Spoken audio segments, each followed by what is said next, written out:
Good morning and welcome to Bloor Street United Church and Trinity-St. Paul's United Church here with St. Matthew's United Church on this summertime Sunday in July, when after a deluge of rain earlier this past week, and as repairs are done over the parlor part of the church here, our refreshments will be in the narthex where you came in because it's a little soggy back there still.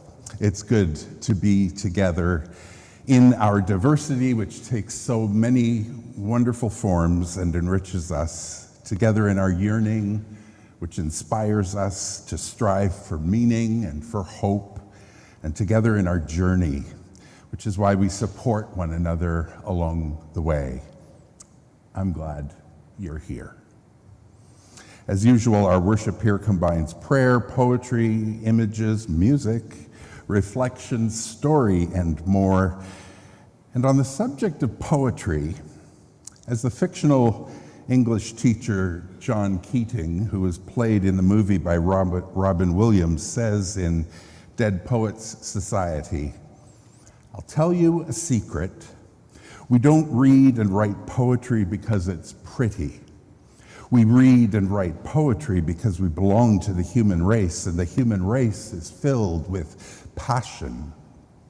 Medicine, law, business, engineering are noble pursuits and necessary to sustain life, but poetry, beauty, romance, love, these are what we stay alive for." So as we gather this morning, here are some lines from a summary poem by U.S. poet Lee Young Lee, her poem From Blossoms. From blossoms comes this brown paper bag of peaches we bought from the boy at the bend in the road where we turned toward signs painted peaches. From laden boughs, from hands, from sweet fellowship in the bins comes nectar at the roadside, succulent peaches we devour, dusty skin and all. Oh, to take what we love inside, to carry within us an orchard, to eat not only the skin but the shade, not only the sugar but the days, to hold the fruit in our hands, adore it, then bite into the round jubilance of peach. There are days we live as if death were nowhere in the background, from joy to joy to joy, from wing to wing, from blossom to impossible blossom, to sweet, impossible blossom. As we gather to worship, let us also pause to remember that for thousands of years, First Nations peoples have walked on this land called Turtle Island. We do this, we recall this, we bring our acknowledgement to this time because their relationship with the land is at the center of their lives and spirituality. We are gathered on the traditional territory of the Huron-Wendat, Petun, and Seneca nations, and most recently, the Mississaugas of the Credit. This region continues to be home for several indigenous nations, including the Métis and Inuit. May we live and work and worship with respect for this land and live in peace and friendship with its peoples.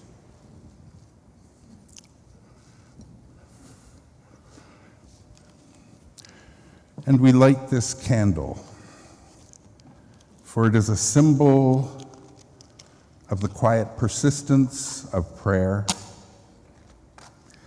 It's a sign of the presence of the Holy One, Christ and Spirit. And it's a reminder of hope that our darkness is never darkness in God's sight.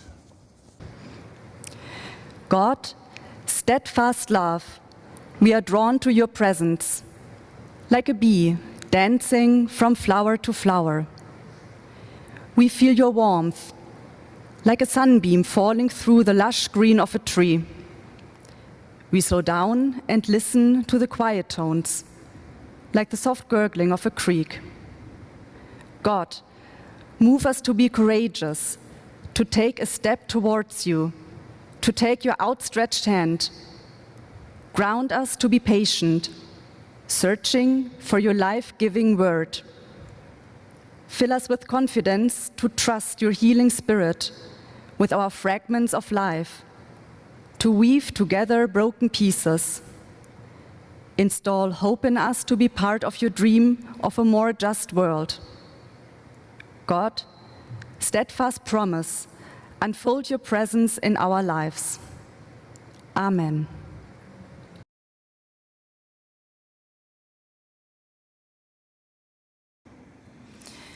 Reading chapter 6 of the Gospel of Mark, being a disciple seems like riding a roller coaster. There's always something happening. Challenges are encountered, and fears are being faced. Like the thoughtful teacher Jesus is, Jesus lets the disciples observe his work of teaching and healing. Then, their time has come. Jesus sends them in pairs to heal and teach with nothing more than their clothes and a staff. They spread out and do as told. What kind of encounters might they have had on the road? Which ups and downs? Mark only reports their successes. The disciples rejoin Jesus, but there's hardly any time to rest.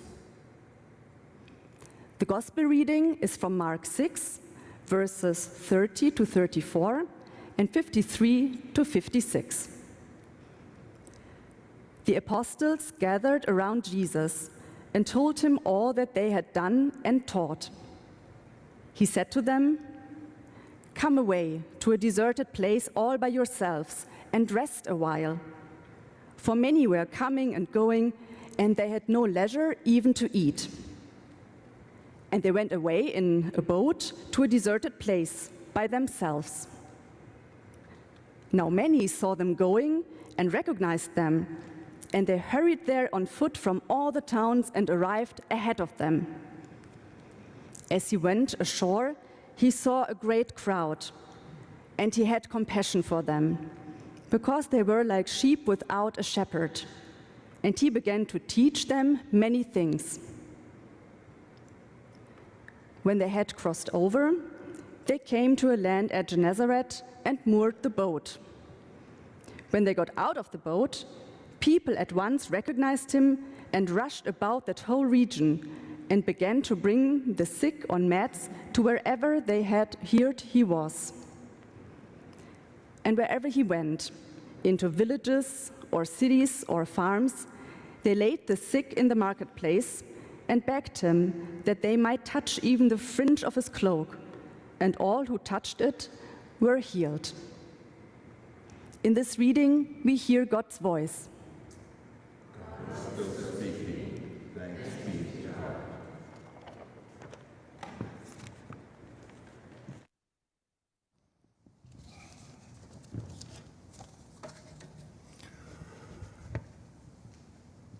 If there is a miracle in our reading in Mark, I think it's this, that an exhausted Jesus, still grieving the execution of his friend John, responds to the relentless neediness of the crowd without annoyance, but with compassion. I think that's miraculous, because the effort to secure some time away from the crowd is important. Notice how insistent Jesus is about this. First, he says, "Come away." And then he clarifies that away means to a deserted place. And then, just in case there's any doubt, he specifies that in this deserted place, they will be all alone. And finally, in case anyone missed it, the narrator says they went away in the boat to a deserted place by themselves. Got it? Away, deserted place, alone. Sounds lovely, right? Except that it turns out that the crowds have hurried ahead around the lake by land and are there waiting for them in the now not so deserted place. I think this is one of the times when we see Jesus' remarkable exercise of emotional intelligence at play. That in the midst of his own exhaustion and concern to nurture the budding leadership of his little group of followers, he is still able to recognize the weariness and the hunger of those in the crowd. In his own need for renewal, he recognizes their need for healing. In his own longing for time away with God, he recognizes their longing, their need, and the utter haphazardness of their lives. It takes a certain spiritual groundedness to recognize when you need to get away to a deserted place, alone for a while. And it takes an even deeper spiritual groundedness to respond with compassion rather than exasperation toward those who mess up your plans for solitude. But then, as the author Anne Lamott puts it, if you want to make God laugh, tell her your plans. The reading today is a bit of a cut and paste. The first part describes the return of the disciples from their first experience of ministry, sent out in pairs with little to sustain them but a staff and a pair of sandals. They've come back now both exhilarated and exhausted. They are wired, excited, caffeinated, ready. In their minds, what they need is their next project from Jesus, their next mission. In their minds, the crowds are waiting and it's time to go. But Jesus disagrees. Where the disciples see energy, Jesus sees overstimulation. Where the disciples see a tightly packed schedule, Jesus sees a poor sense of balance and rhythm. Where the disciples see invincibility, Jesus sees need, the need to debrief, to reflect, the need to eat, pray, play, and sleep, the need to learn the art of solitude. Come away with me, Jesus says. But the weariness and the hunger that he articulates is also his own. It's good to notice the little throwaway lines in the Gospels, the little phrases that precede or follow the big events in the Jesus story. Lines like, "But Jesus often withdrew to lonely places and prayed." Or, "The next day as they were leaving Bethany, Jesus was hungry." Or, "Jesus was sleeping," or, "He didn't want anyone to know which house he was staying in." In these little asides, we see glimpses of Jesus' humanity, the everydayness of his life, his need to withdraw, his desire for solitary prayer, his physical hunger, his sleepiness, his inclination to hide. These don't take away from the story. I think they enhance it. In fact, in Jesus, God hungers, sleeps, eats, rests, withdraws, and grieves. In all of these ways, God is in life with us. God rests. According to Genesis, the Sabbath, the seventh day when God rested, is the only thing in the creation story that God called holy. We should pay attention. It's a tension that church leaders, lay and ordained, face constantly. The need to tend to the operational busyness of ensuring that the church is working, stewarding our resources, managing staff, maintaining buildings on the one hand, as well as discerning and fulfilling our shared mission and vision on the other hand. Usually the operational demands, which are easier to identify, frankly, and to resolve, take up most of our time and attention.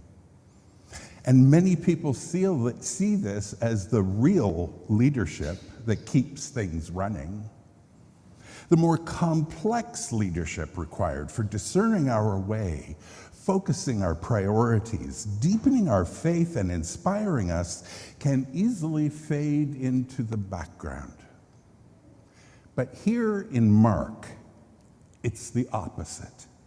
The need for time to replenish, to focus, and to deepen discernment is highlighted.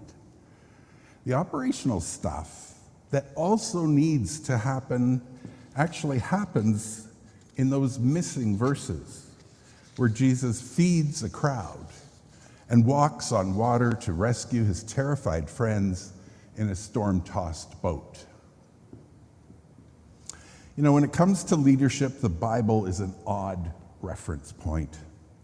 It could be read as a long list of examples of incompetent, self-serving, and generally toxic leaders with predictably disastrous results, from pharaohs to kings, including most of their own, to emperors and generals and religious leaders in the temple. In fact, the Bible mostly consists of a minority report on the world, its leaders, and systems that foster an unjust, destructive state of affairs.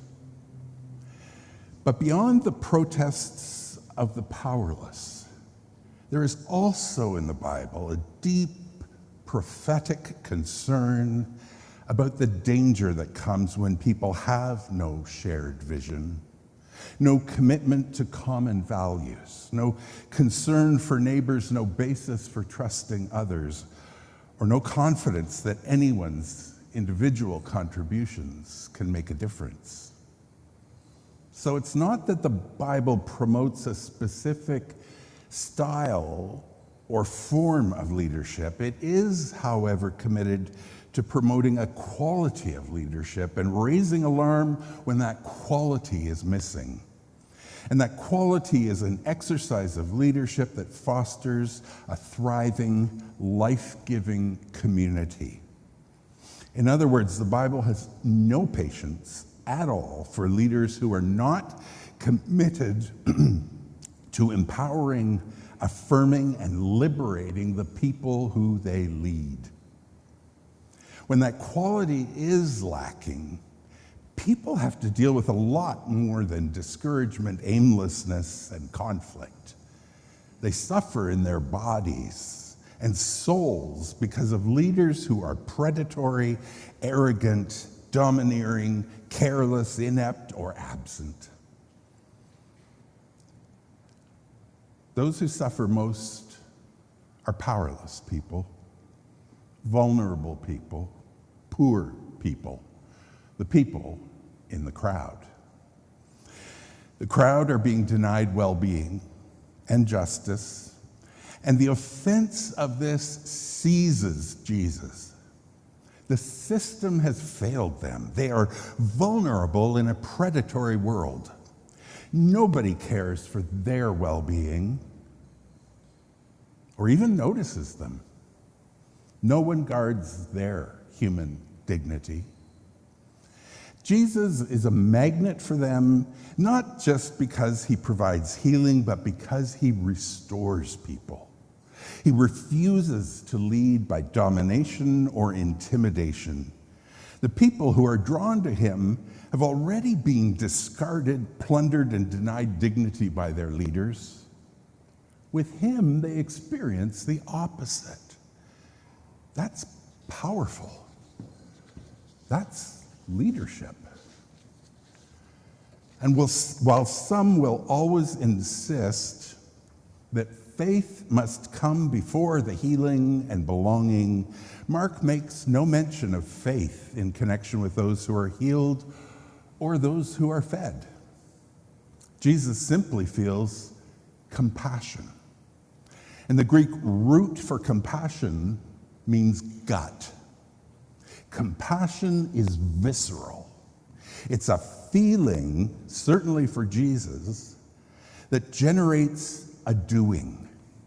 Compassion hits you in the gut and sends you into motion for the sake of the other. It's what pushes us to go outside of ourselves. However, drawing crowds of people attracts attention. Giving support to harassed people, feeding hungry people, and healing sick people has consequences. It's risky. It gives people hope. And in a world where cynicism and fear are effective means of control, too many hopeful people become threatening. So the pairs of Jesus' followers have returned from their foray into the surrounding towns. They're excited by what they've done and seen. They have healed people and cast out evil spirits. They tell Jesus all about it. There's a frenzied, manic quality to the scene. They're distracted and overstimulated. They're out of balance, running on empty. They're like children who are so tired they've lost touch with how tired they are. Jesus has to get them away from those crowds, or they will lose touch with reality. They will lose their sense of grounding and get carried away by the throngs of demanding people because it's entrancing. The membrane that separates them from the crowds has grown thin, and they're losing their capacity to keep themselves separate from what the crowd wants and needs and thinks. The crowd could easily turn the disciples into the leaders of their fickle desires, and a crowd suddenly turning violent is always a danger. Jesus pulls them away. He has to break the gravitational pull of the adoring, demanding, and unpredictable crowd, or he will lose the disciples. And while they don't get the kind of time that Jesus wished for, they do get away. After this, we notice that they are again centered around him and in touch with reality. Now they could again be with the crowds. We are among those who seek to follow Jesus in various ways today. And our shared calling draws us all into the delight, the mystery, and the work that comes with being engaged in God's emerging newness of life, its wholeness, its healing. And so for us today, deserted places are liminal places. They're threshold places for the work of transition and renewal. They're where creative seeds can be planted in these in-between places. They're necessary places at certain points in life, truthful places. They're not just time to get away places, or we all need a break places. They give us time and space to recognize what's necessary, what's absolutely needed. And they give us time, too, for letting go of what's no longer needed. Mark sketches out the interplay of busyness and renewal in ministry and everyday life. The disciples have become so busy doing good works that they hardly have time to eat. The busyness of living a meaningful, purposeful life can lead to burnout. We end up emotionally, spiritually, and physically drained. Jesus recognizes their needs and his own and gives them all time to recover wholeness. But even so, sometimes our best laid plans, like Jesus, go sideways. There's a necessary tension between the immediate tasks of church operations and the lingering need for breathing room and for self-protection. Jesus lived with this tension too, and when necessary, we, like him, will err on the side of compassion. So these two scenes show Jesus and his followers basically trying to do three things that we too are working to do in this time. They're trying to live with some balance, tending to heart, mind, body, and spirit. They nevertheless love with a raw openness to the pain and need of the people around them. And they learn how to lead in the way of Jesus in how they balance those things out, which he does by example and by sheer passion and love. It's a tension that we at Bloor Street United Church are explicitly engaged with managing in this transition time that we are engaged in, but it's this tension that all of us in the church are still working to maintain, to hold on to as we find our way together in such a time as this.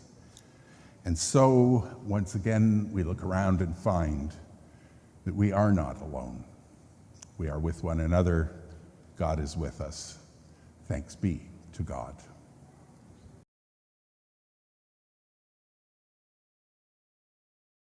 The world now is too dangerous and too beautiful for anything but love.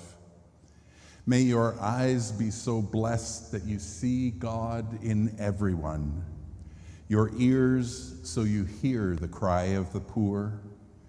May your hands be so blessed that everything you touch is a sacrament.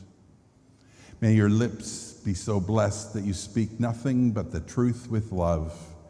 Your feet so blessed you run to those who need you. And may your heart be so opened, so set on fire that your love changes everything. Go in peace.